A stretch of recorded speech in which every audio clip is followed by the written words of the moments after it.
La ciudad de Montevideo en los últimos 20 años del siglo XIX ya empieza a experimentar una serie de cambios que tienen que ver con la modernidad, ¿no? Llega a la ciudad, por ejemplo, está llegando la luz eléctrica en 1886.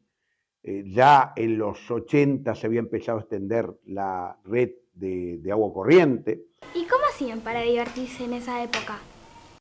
También es importante en lo que tiene que ver con el entretenimiento sobre fines de siglo, la llegada del cine, ¿no?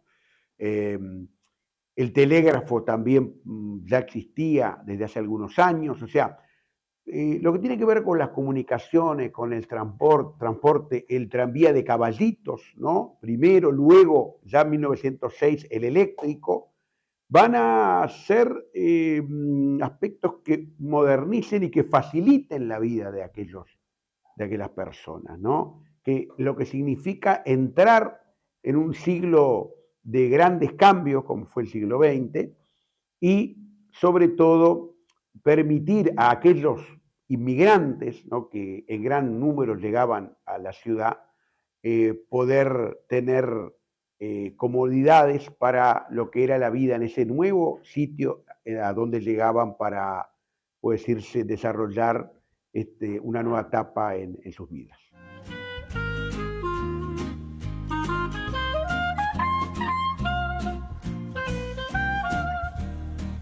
En esos años, más de la mitad de la población eran inmigrantes, y solo el 30% habían nacido en Montevideo.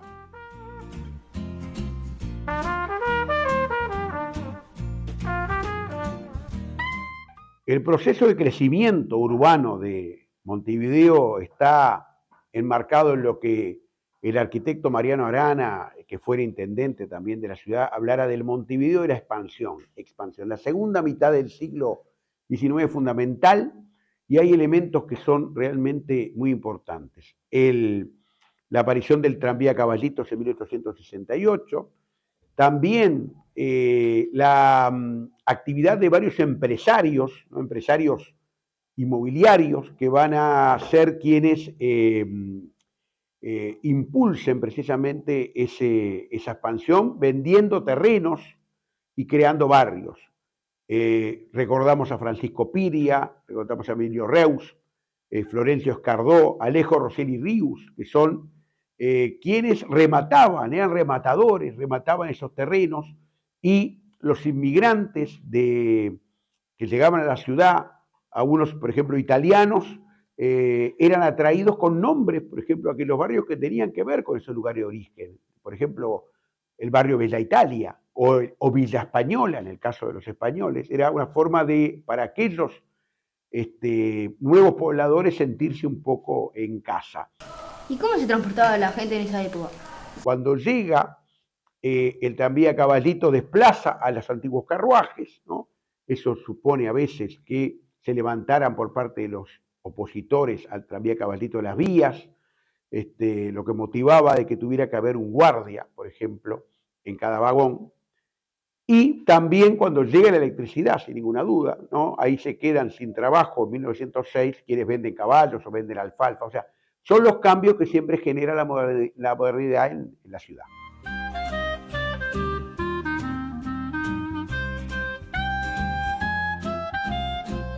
Algunos de los edificios importantes en esos tiempos eran el Palacio Esteves, el Palacio Legislativo, el Olimpia, etc.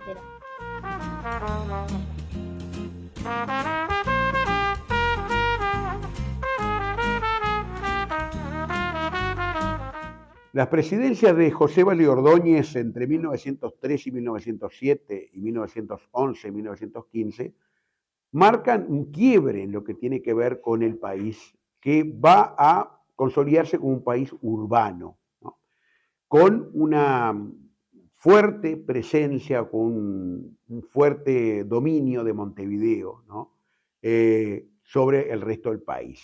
Y esto se relaciona, por ejemplo, con lo que fue en 1904 la victoria de el gobierno colorado sobre el levantamiento blanco de Aparicio Saravia, lo que tiene que ver con lo que es precisamente, algunos hablan del triunfo de la ciudad puerto. la ciudad que tenía su puerto va a tener a partir de 1909 y que, por supuesto, genera un modelo muy atractivo para la inmigración con nuevas reformas que tienen que ver con reformismo social, económico, ¿no? Pero también consolida un país para las clases medias y un país turístico también. Que esto es muy importante, esa actividad que era la llegada de visitantes tan nueva que estaba dando en Montevideo y en el Uruguay, y que genera lo que algunos llaman la polis ballista, ¿no? Esa ciudad comparada con, aquí, la polis era la ciudad más importante de los griegos, sin ninguna duda va a consolidar a nuestra capital como esa ciudad del país que queríamos para el futuro. En Montevideo en el 1900 era muy común ir a pasear por el centro. En esos tiempos no existía el celular ni la computadora, entonces las únicas formas de entretenimiento eran el cine y el teatro. El Teatro Solís se inauguró en 1856 y fue el primer teatro del país. Luego, a principios del siglo XX, se empezaron a construir más teatros. El cine era mucho más visitado que el teatro.